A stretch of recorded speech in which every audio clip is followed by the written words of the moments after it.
All right, welcome to A Growing Concern. We've got the second to the last program before the end of the year. We got this week and the 20th, and then after that we close down for the holidays. But you see I have a couple guests. I have Chris Lowe on my far right, and then Emily Crum on my immediate right.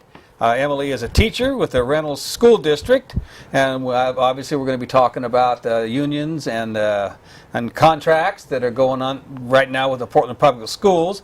Emily is actually with the Reynolds School District, and they just went through some of these issues about a year ago, and we're going to talk with her about that, and she's going to weigh in with Chris Lowe, who is a parent with the local Portland Public Schools District, who is now undergoing negotiations with the union. I don't remember the name of the union here. I might have it here somewhere. Portland Association of Teachers. That was it, yeah. Pat, how could I forget that? Pretty simple. So I've been in touch with Chris first. First I got a hold of Portland Jobs with Justice. They have a great website and a little click up on the left where you can get a support toolkit, and we'll talk about that in a little while as well. And they got me in touch with a couple folks, and I finally got a hold of Chris, who was able to come on and contacted Emily. That's kind of the story of it all. But I know that there's some issues going on with this, and there's a threat of a strike. People can't. The different sides are not coming to compromises. Whether or not that's good or bad, I'm not too sure yet. We're going to find out. But welcome to the program, both of you. Thank you. And Chris, you want to kind of just give a little thumbnail sketch of what's going on here behind the scenes, or even in the scene? Well, Pat and the Portland Public Schools have been negotiating since close to the beginning of the year, and up until pretty recently, the school district, from my perspective, has just been kind of dragging things out and taking a very aggressive line. So the first thing that they did was they said that they would not negotiate a whole set of issues that are called permissive issues. There's certain issues they're required to negotiate under Oregon law, and there's a whole other set of issues that in the past they have negotiated that have been in the contract, and many of them are quite important to parents. So things like class size is one that we end up talking about a lot, but it's sort of a symbol for a number of things about teachers' working conditions, that just, how much time they actually have to spend in the classroom working with our kids versus things that force them to do other things or overload them with work so they don't have enough time to deal with any individual kid adequately. So for me as a parent, when I look at the contract, I want that contract to protect good working conditions for the teachers, because those are my child's learning conditions. And the aggressive line, sort of based on a sort of management rights philosophy that the Portland Public Schools was putting forward at the beginning of the year, took a whole bunch of those things and tried to just put them off the table. And then the negotiations themselves, there was not much progress, and every step along the way where the administration could push it further, they have done that. They haven't said, okay, let's keep talking and get something settled. They just kept pushing and pushing. Now this seems to have changed in the last week or so. So people who have decision-making power are starting to appear in the negotiations. Some things seem to be getting settled. So that's good. That's a more hopeful sign. But I'm pretty. I don't trust the public school administration. Some of that's because of stuff that's happened in the last few years.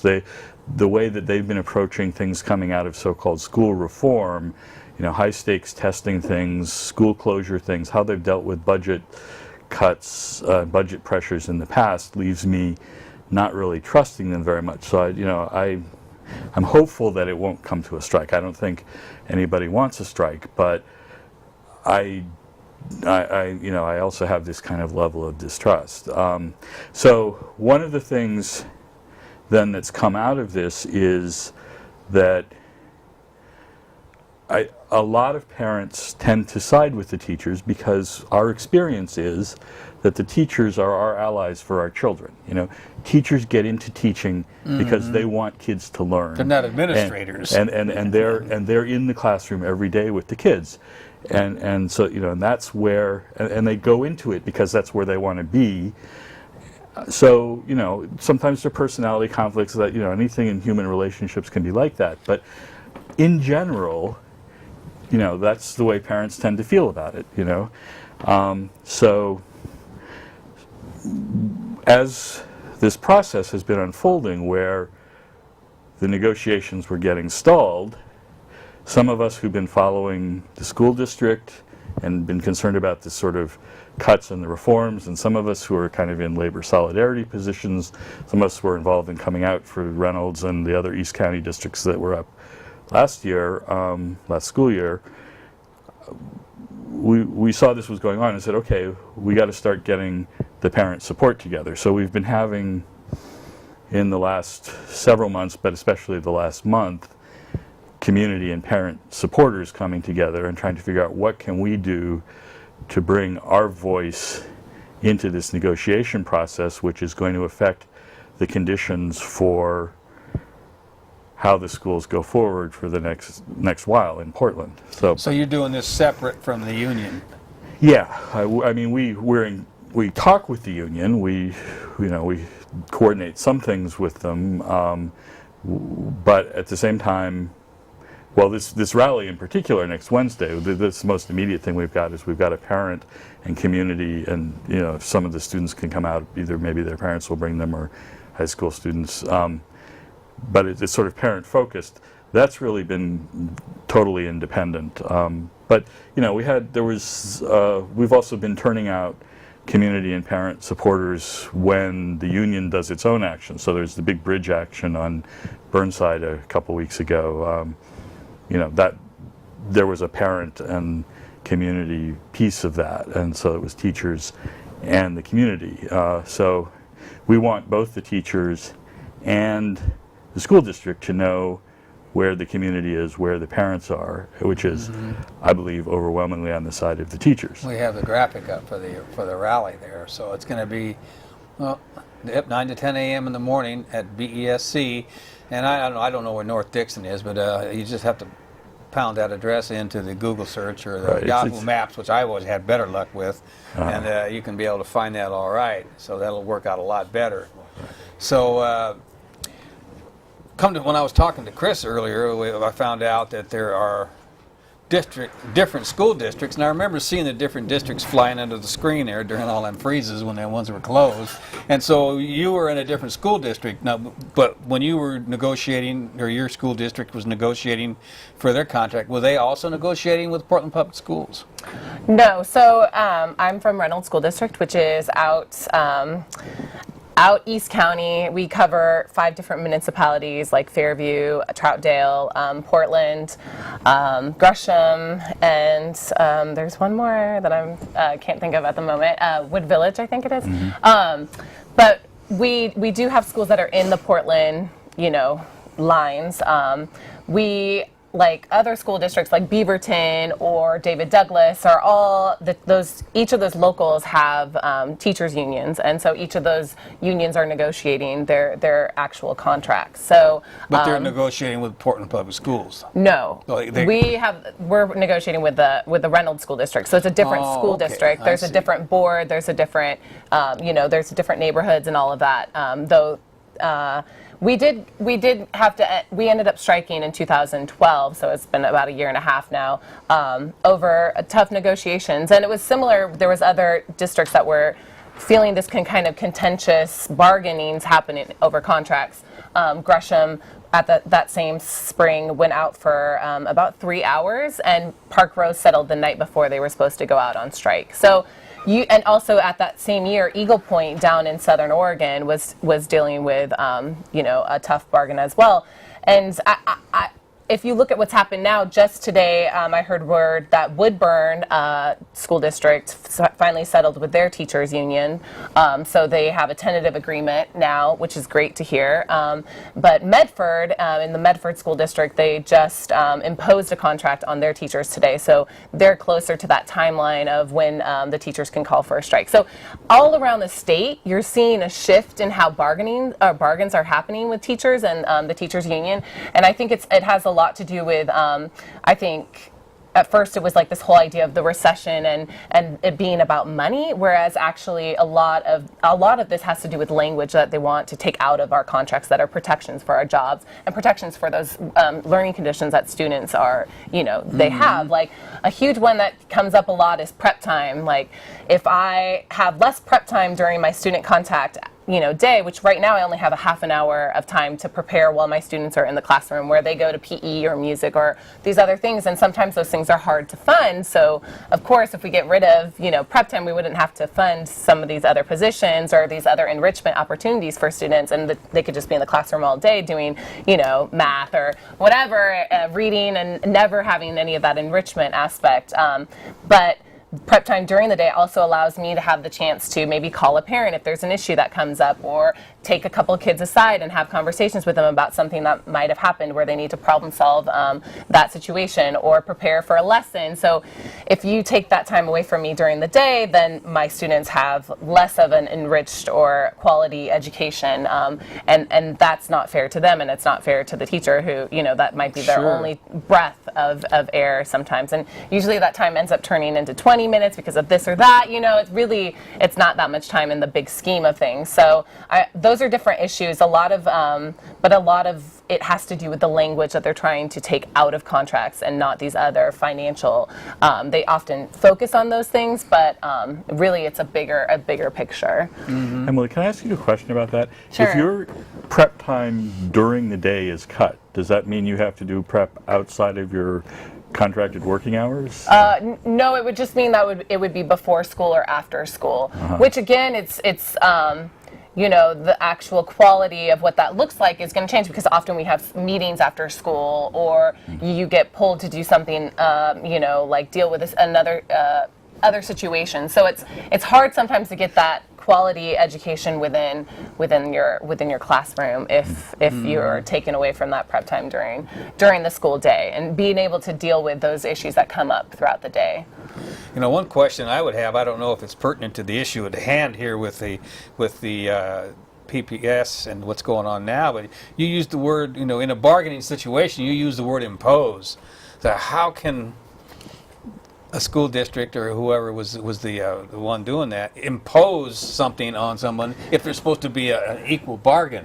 Right. So that's again part of this distrust that's happened with these school districts and their employees of the teachers, and this sense of not staying at the table and actually working out a contract that works for both parties. Instead, districts are deciding, okay, we're going to follow the timeline, we're going to call mediation. So then we bring in a mediator, and people think, oh, mediation, that sounds great, like you get that when you can't solve a problem. Well, it puts these two parties in separate rooms, and a separate person is going back and forth through those rooms, and they're not at the same table. They're not hearing or listening from each other about those concerns that are coming up over this contract and the language. So if when you call mediation, then you have a certain amount of time that you have to mediate with the school teachers and over their contract, and then you can step away from the table and say, we're not going to meet anymore, and the district can vote to impose a contract. And so if that happens, then they're saying, we want you to work under these conditions you don't necessarily agree with, and we don't care, and we think this is right, and so that's when you have to stand up for what you think is actually right, and say, either we're going to go forward with a contract that we find unfair, or we're going to stand up and say this is wrong, and we're going to have to go to strike. Yeah. Is that where you are with the current situation? Not yet. You haven't got to a mediation then? It's in mediation. It's in mediation. All right. And my understanding is that the district could impose a contract either in late January or early February, is my understanding of the timeline. And so the thing about the imposition thing is then that presents the union with a choice. If union workers are working under an imposed contract, this all comes out of the National Labor Relations Act. It's federal labor law. So if they're working under an imposed contract, they can vote to strike. They have a certain timeline about that. But if you're working under an imposed contract, then you haven't agreed to the contract. So, if You've acquiesced to it. well, you're going along with it. Yeah. Whether a strike is sustainable or not, or something that a union wants to do, situations vary. But if Pat settles a contract with the district, there'll be a no strike clause in it. The contract will be say these are the conditions we've both agreed to, and the teachers agree not to strike as a piece of that, provided the contract is lived up to. But if it's an imposed contract, There won't be a then strike, it's not agreed to, and so that's the union is can vote to strike under those circumstances. And I would say this shift in the Portland teachers, it's really great to see that they're staying at the table, that mediation has still continued to happen, that, I think that that's a great sign. And I think it has a lot to do with the pressure that they've felt from parents and from students. There have been multiple student walkouts. You had Roosevelt students walk out. You've had Cleveland high school students walk out. And today there were Wilson high school students, about 70 I saw in an Oregon Live report that said about 70 or maybe more students had walked out of Wilson High School today in support with their teachers. And I think that that's telling that, students support the fact that they want their teachers to have, good working conditions, because when their class sizes are, 200 students, they're not receiving their papers for, history class until a month later after writing them. So where's the quality education in that, So there's a lot of pressure that has been currently, I feel, put onto the school board that they should be present during these mediation. A lot of these school board members have not shown up to these bargaining sessions, except for Steve Buell and maybe the student rep, but the rest of them don't show up, and they're elected officials to be represented for us as the community members.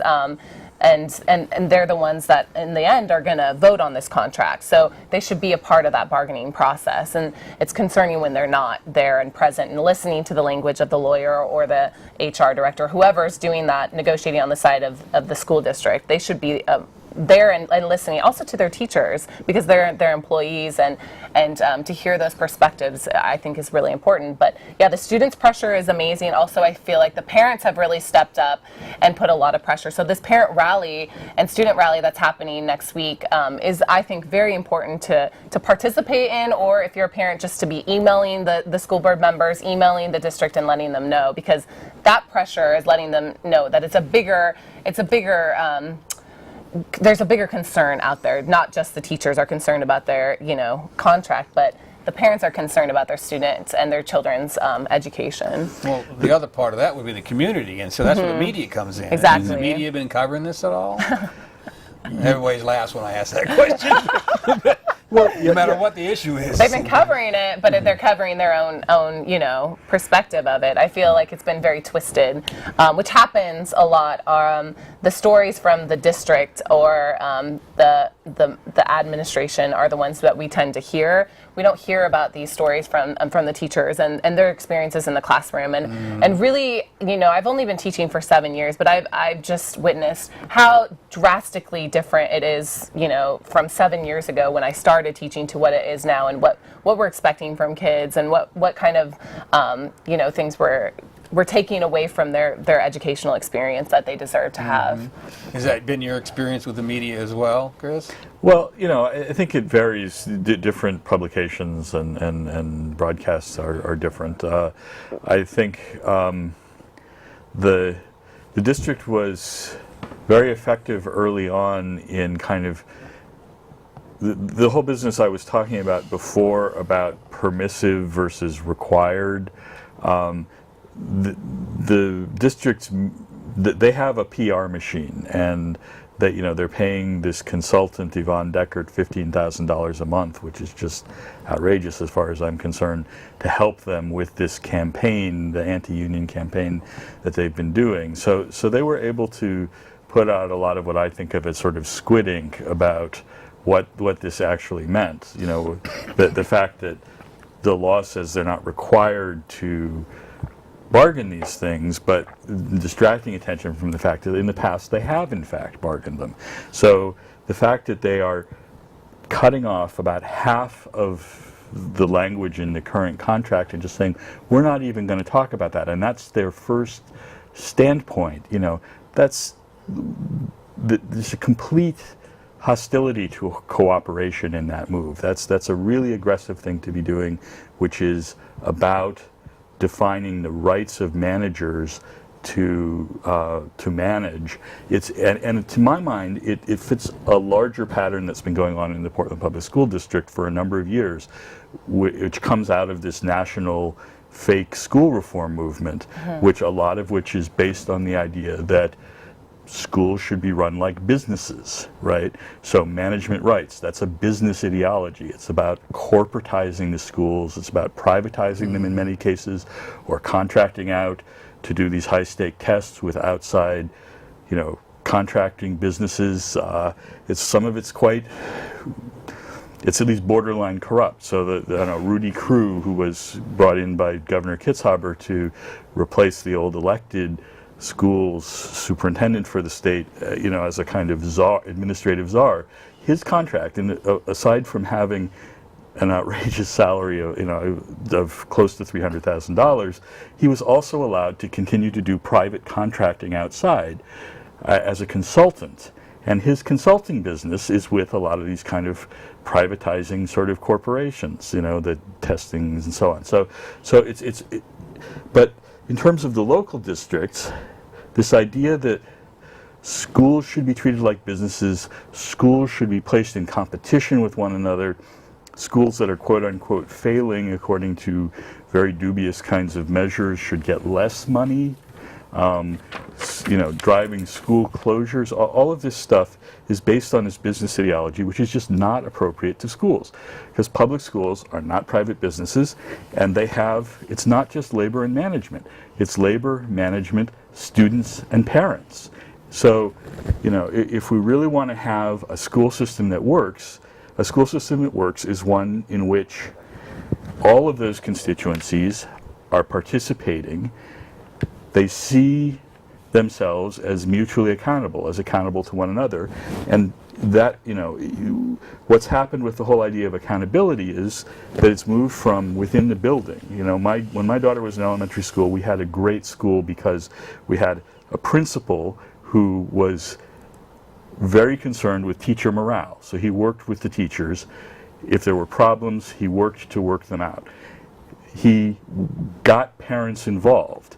The parents, we had a lot of parents volunteering in the classrooms. This was during some of the big budget cuts, so we were helping to fill in, with kids who were having, I used to go in and do math tutoring, and, I would be working with a kid who was struggling a little bit, or sometimes there's a group of kids who were a little ahead of the rest of the class, and, I could do some stuff with them, so keep their interest up and so on. But, and you create for the kids themselves a sense of accountability where it's not just sort of rote grade stuff, but they see that the adults in the process care about them and are involved. They see Mr. Lauer and they like him. Their teachers clearly care about them. The parents turn up and do stuff in the school. So that's like what my model for what a healthy school looks like. It's based on cooperation. It's based on everybody. Everybody's got limits in their lives, but as far as possible, you get people involved. But a business model which is based on competition, on racing to the top, or that you're pitting schools against one another, is a destructive model. You go and you talk to people who are hardcore market people. They say, yeah, you should let businesses fail if they are failing. You can't do that in a public school. It's a wrong-headed idea, So this whole, it's an ideology, I think, and it's driving the Portland Public Schools policies. So what I want to see coming out of this contract fight now is the parents backing up the teachers so that the contract, as far as it can, puts some halts on that. But I want us as parents to keep going and to stay organized and stay engaged with PPS and stay engaged with PAT and be voicing what we need to them. And so far PAT is pretty cooperative, and so far the district isn't. Sometimes they've been pushed back. Last year, 2 years ago, they closed several schools up in the Jefferson cluster, and particularly the Tubman Middle School. And then last year, they started in on what they said was going to be a cycle of new school closures, and they went back to the Jefferson cluster, which is, of course, where a lot of the kids of color are in school. And it was just so outrageous that there was a big parent pushback, and the district was forced to stop what they were doing and pull back and reevaluate. And so that was a healthy thing, but we've got to take that to the system-wide, and we got to build a movement of parents to engage and stay engaged with this, to change this wrong-headed ideology that's driving school district policy. That's my personal opinion. You mean stay engaged even after the contracts are signed? Right. Because that's generally what happens. When the issue's over, people go about their business, and then they got to reorganize when it comes back in, whatever, was it 5 years in between these contracts? 2 to 3 years 2 to 3 usually, years? yeah. I was thinking... If you're lucky. If you're lucky. But you might have been bargaining for a couple of years, and then you're back at the table because it took so long in the process. So oh, yeah, I see what you're saying. That's why it feels like these school districts and teachers are constantly negotiating. Well, because you've negotiated for quite a long time, and then you have to get back to the table because it took so long to get the process, done to begin with. I just saw on TV the other day that we haven't a real budget in this country coming out of Washington since 2009. Just because of the same BS, it goes back and forth. Well, while you were talking, Chris, it struck me that you use the word privatization and competition, and they want to turn this into a business model. Well, what they're doing, I remember Ralph Nader said a few years ago when he was in town that you grow up civic or you grow up as a consumer. And what they're trying to do is they're trying to turn education into a commodity and the kids into consumers. Mm-hmm. Exactly. And they're consuming their education rather than something that they're going, as almost an art or a science or just something they get into and they become better people.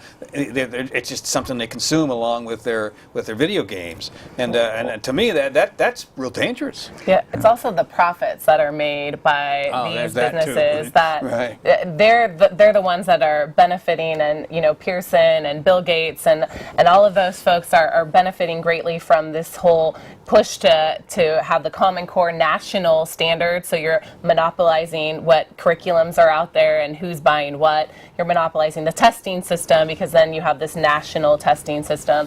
So that's just creating this monopoly on who's making all the money off of education now. And on top of that, standards are great. I'm a teacher. I want my kids to learn these certain skills in first and second grade.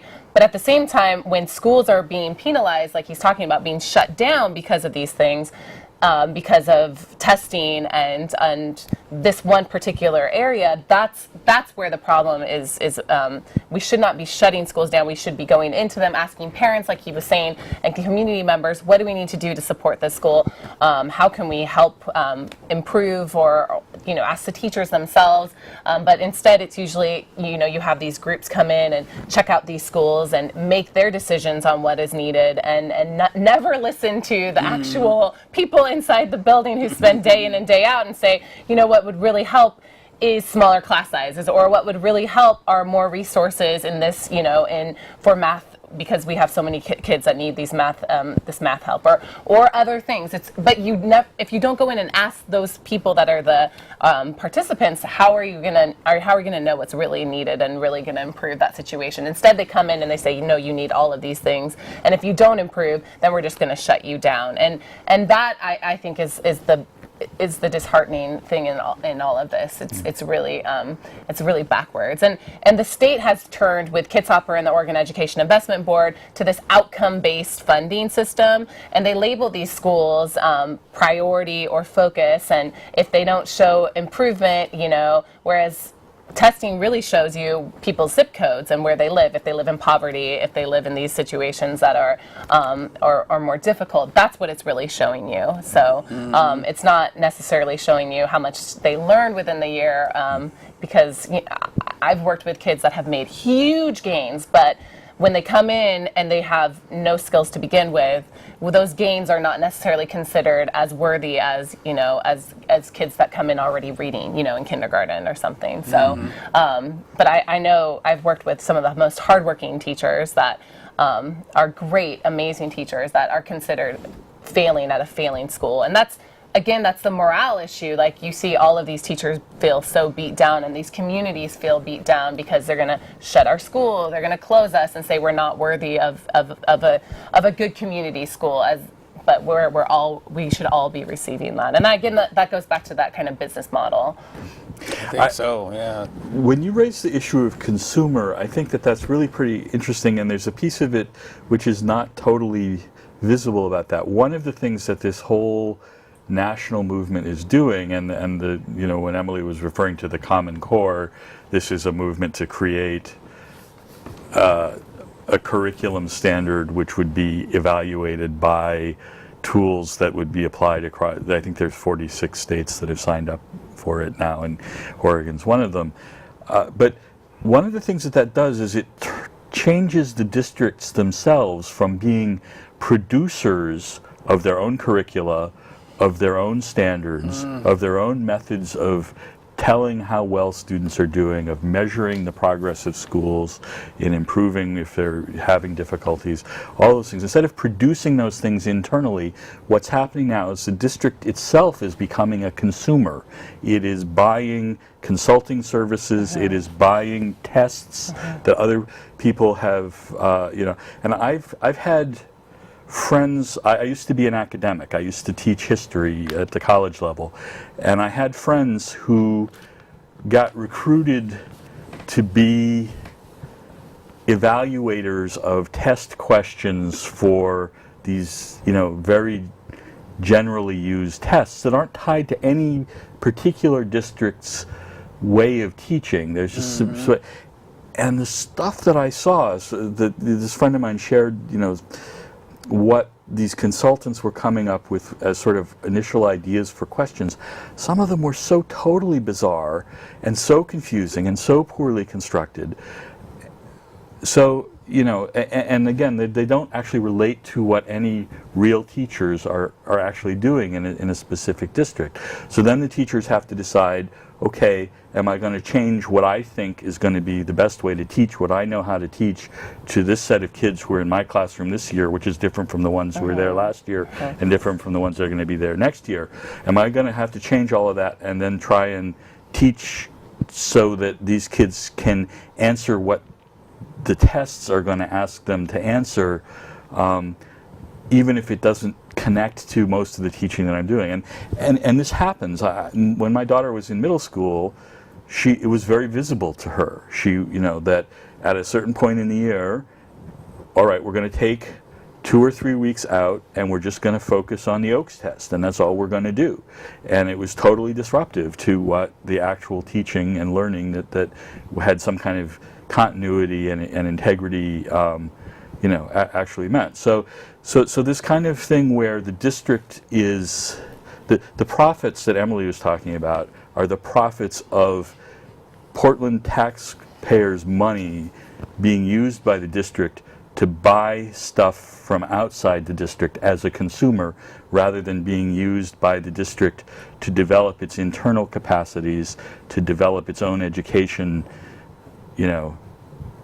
methods that work for Portland as a city, that work in particular schools.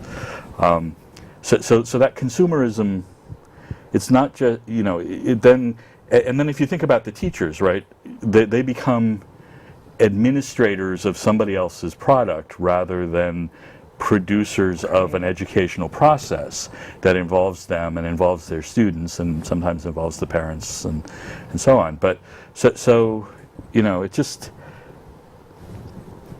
to my mind, it takes the relationships and twists them out from what they should be to be good education. It's interesting what you're putting there. It's something called bioregionalism, and it's more on the economic level, where people are against Walmart and the big box stores because people buy there, the money goes out of state, goes somewhere else. And it seems like this same mentality, this same way of doing things is being imposed from the outside on our education system. And Yeah, very deliberately that it is, is. yeah, I think it is deliberately. It's all part of privatization. Exactly. So I feel like Oregon, it's happened so slowly here that people haven't necessarily realized. We're not Chicago where they've shut down, 50 schools. We're not Philadelphia where they, again, have shut down all of these schools and claimed it's because these schools are failing. So we don't see it at such a drastic pace, but it's definitely, if you look at Kitzhaber's plan, he got rid of an elected, like was said earlier by Chris, an elected official to be in charge of education, and gave it the position, and that was like an $80,000 position, then elected, and decided that he would appoint who's ever in that position, and then it was like $300,000 that they're paid. That's criminal. It's so criminal, but also Plus then a if you see $20,000 car allowance. right, and then if you see how much that person actually worked, there was a Willamette Week article that was it expressed, how little he was actually present in the state during that time. How he took he's now in New York working at a liberal arts college, but it was just there was very little time where he actually spent around the state. I remember being at a public meeting that he was supposed to be present at, where there was only one person from the Oregon Education Investment Board that was there, and there was all of these community members in Portland that were really frustrated with what's happening in our education system, and he was not there at all to listen to anybody what anyone had to say. But yet he's paid $300,000. Like, I'm expected to show up to work for my 30 kids in my classroom every day to make sure I'm teaching them. So where's this person who should be the accountability piece? Where's the accountability for those that are making the decisions about our education system? And why is it only these people that are involved in businesses? And why are more teachers and parents and students at the table? Because that's the bigger issue, is those people that are the constituents, that we're the ones that are participating in this process, are not at the table, and we're being told everything that we're supposed to be doing, which is very frustrating. And I think also what Chris was talking about with the testing and all of that, what frustrates me as a teacher is we are dehumanizing children. We're putting numbers on them. We're creating the system where they feel like failures if they don't pass these tests, where those tests aren't creating critical thinkers. What we need are critical thinkers in this day and age. We need critical thinkers who can think outside the box, who can really, think creatively about what we need in our society, with all of the different things that we are facing with global warming, with all, with just there are major things that are going on in our world today, and filling in a little dot on a computer screen is not going to help answer those bigger questions that we have, or those problems that need to be dealt with. So I think, and then the other issue about teaching to those kinds of tests that he was talking about is not only do you have these remedial kind of periods within school where we're focusing solely on that kind of how can the student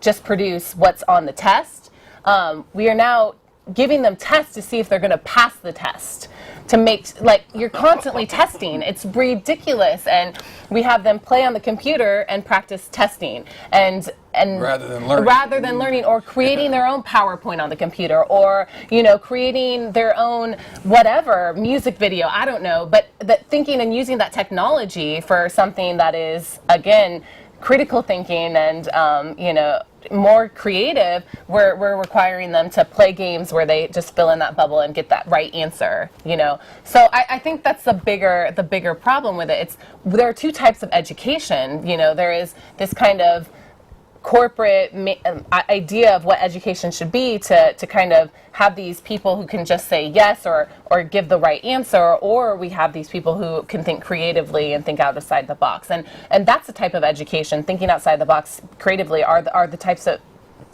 those are the types of schools that people with money send their kids to. They send their kid to a school where there's 15 kids in a class, and where they have excess amounts of art classes or computer science or whatever. Those are the types of schools people with money send their kids. So why are they telling us we should have schools with 30, 40 kids in a classroom, where we should take away arts or music or all of those other things? It's libraries. Libraries, or all counseling.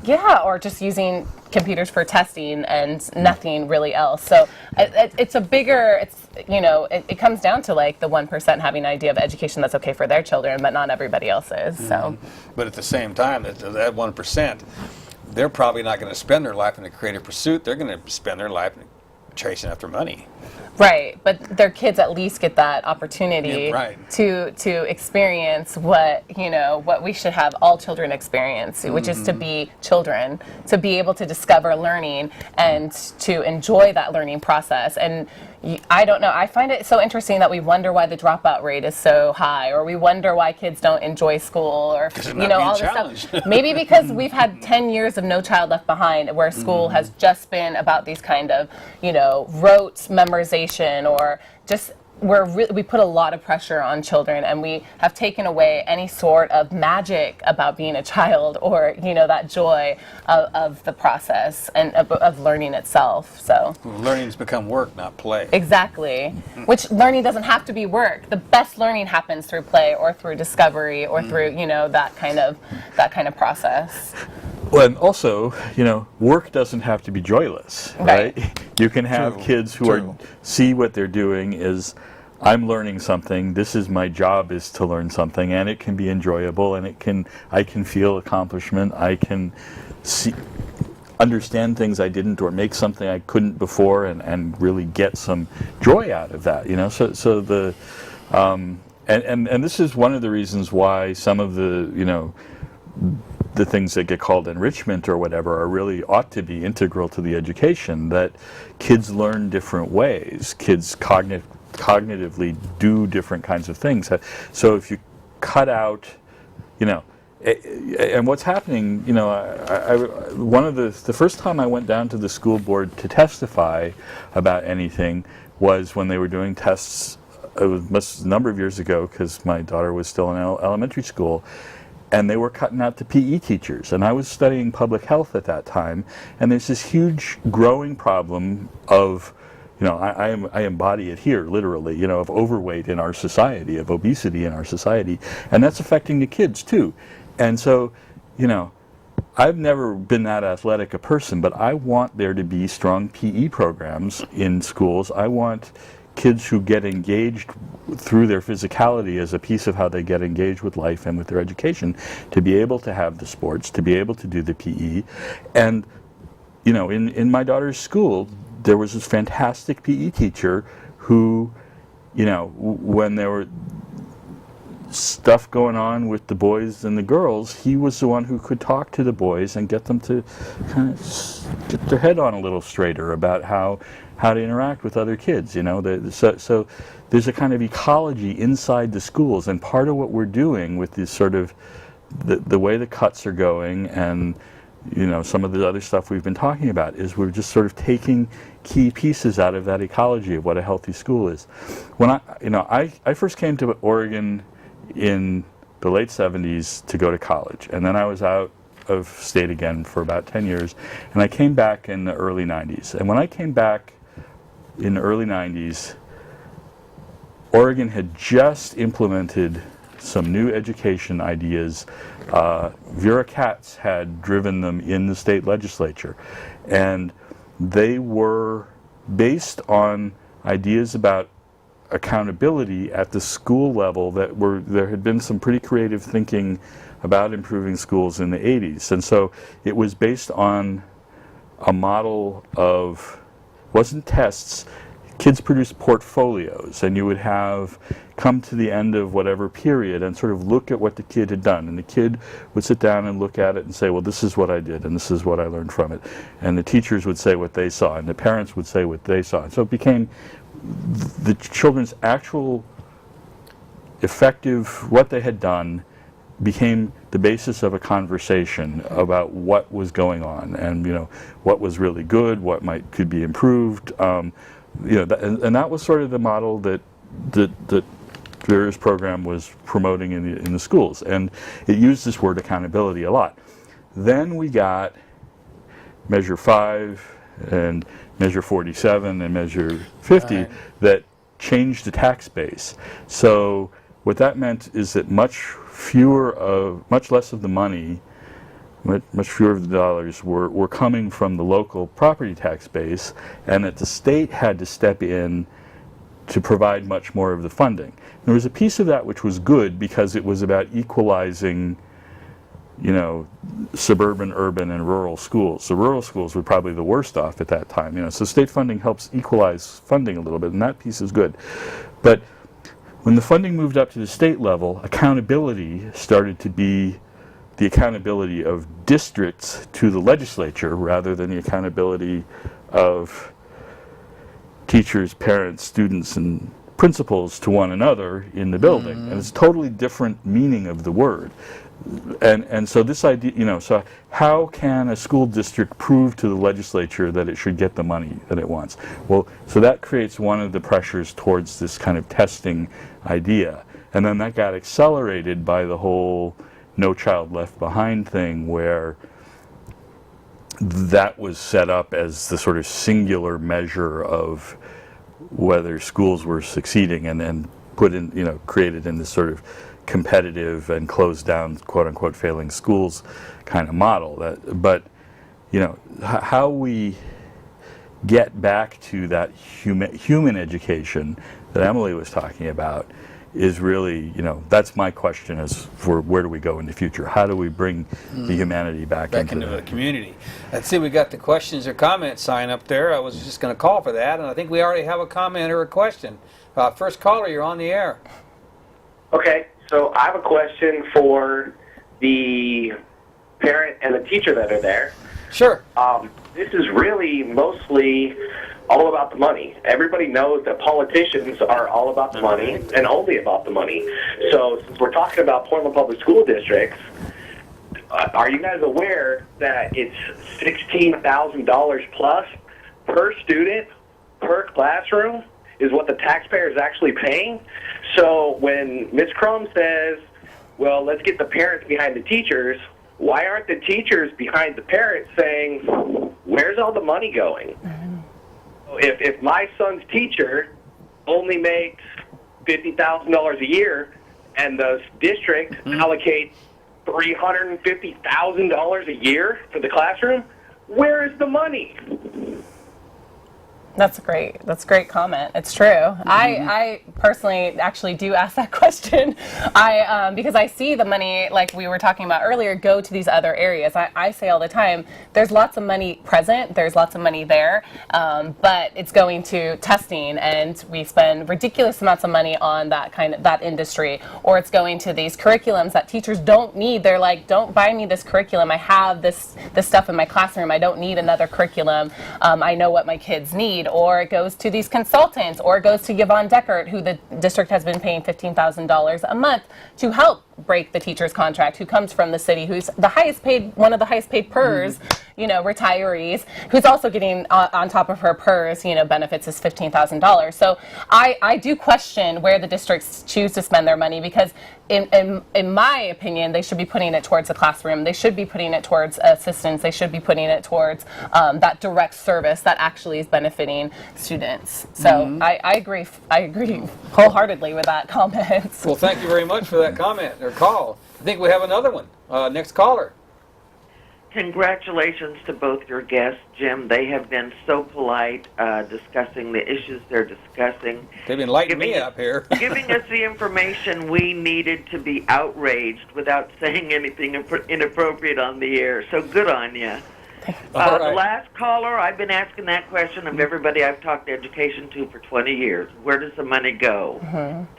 But watching you this evening, the thing I came away with watching was, you know what, whether it's local property tax money or state tax revenues or federal grants, all of the money that goes into education comes from the taxpayers. This is our money. And I don't think it was ever the intent of the taxpayers in providing that money for our local school district to turn around and hire an administrative team that's hostile to education. And hostile to teachers, and hostile to the teachers' unions, and hostile to the parents. I mean, this makes no sense at all.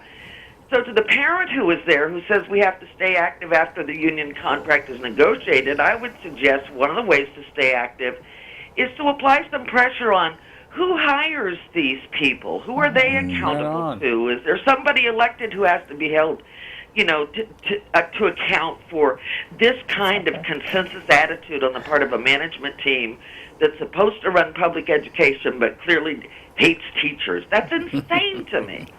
And the other thing I got to thinking about was a ballot initiative that would call for the school district to put, at every negotiation, put an additional 5% of their total revenues into teachers in the classroom. Okay? I don't care where they cut it from. They can cut it from contractors. They can cut it from national curriculum that we don't want to use. I don't care where they make the cut.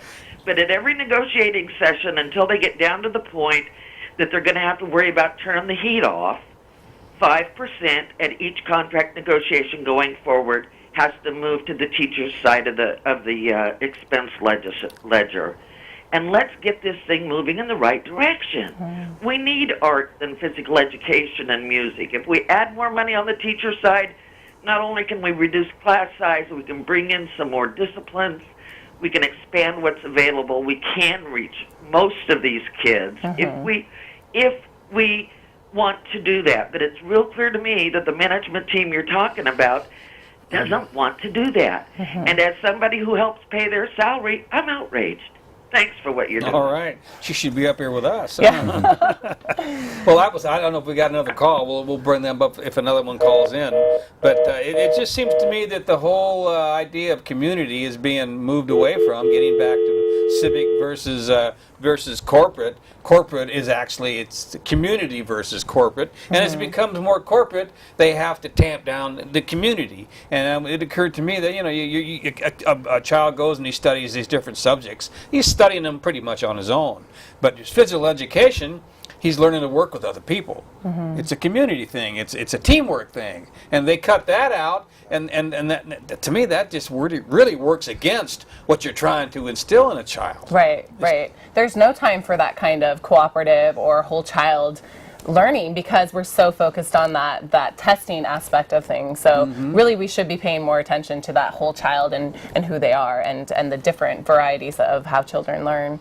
We don't want to learn them by imposing something on top down. We want them to kind of bring it up from the bottom. But I see we have another call. Next caller. Yes, good evening. Good program. Very informative. Well, thank you. And I just want, what I say is going to be tremendously obvious, but the parallel between running a school and running a company or a corporation is a symptom, an index of late times neoliberal capitalism. So it is well very put. good.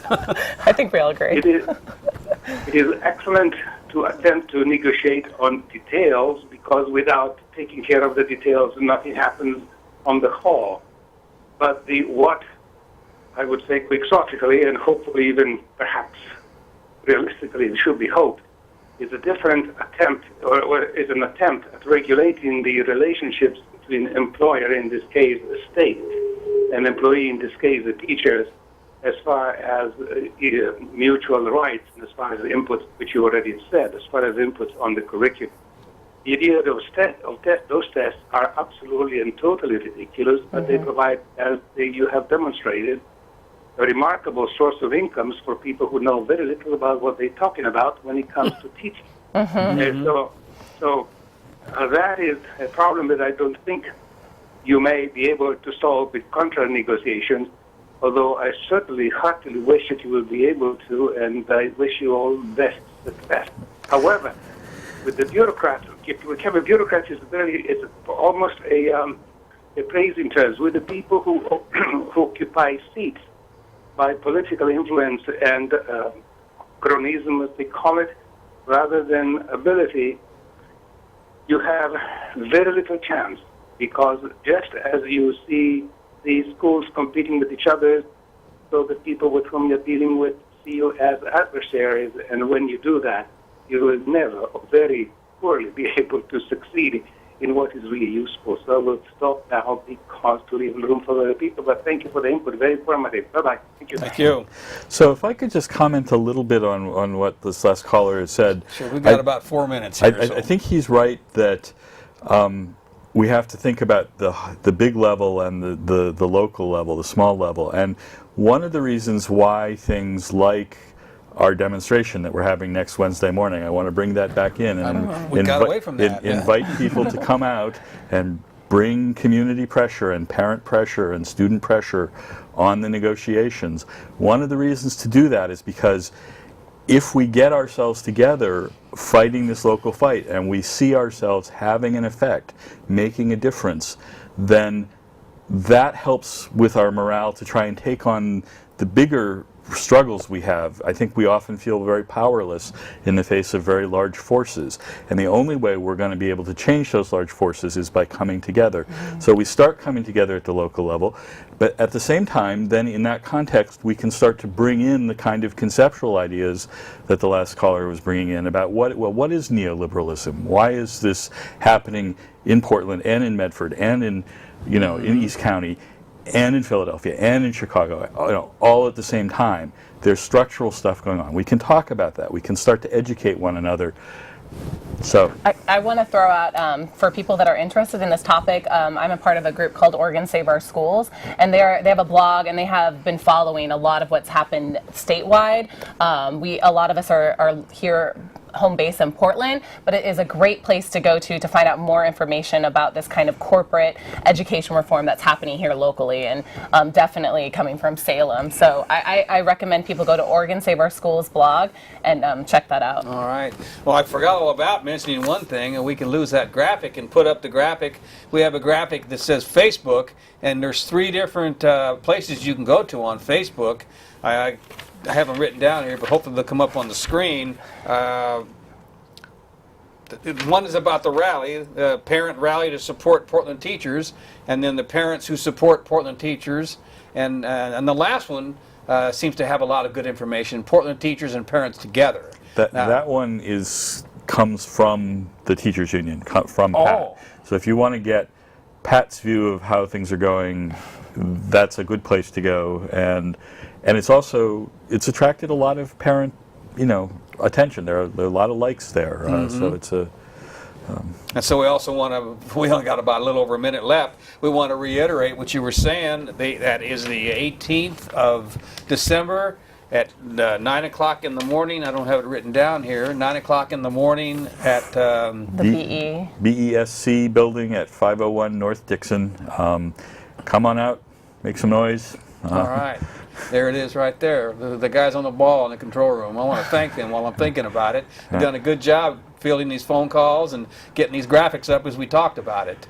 So I also want to thank the callers. It was 3 great calls. They were very, very informative on the issues that we're talking about. So we're down to about 45 seconds. Anybody have a really quick soundbite? Yeah, well, the last caller also was talking about the testing and what can we do to kind of, debunk some of that stuff. And I definitely have been encouraged by an opt-out movement. A lot of parents are opting their kids out, and you can do that for a religious stance in Portland. So you just write a letter and say it's against your religion, whether or not, whatever religion, maybe your religion is against education reform or whatever. So you can write a letter to your school and talk to your principal, and you can opt your child out of standardized testing, which is a one step. If we have a mass mobilization of people that are doing this for their kids, then we're changing something. Well, yeah. Act like a community. Thanks for tuning in. See you next week.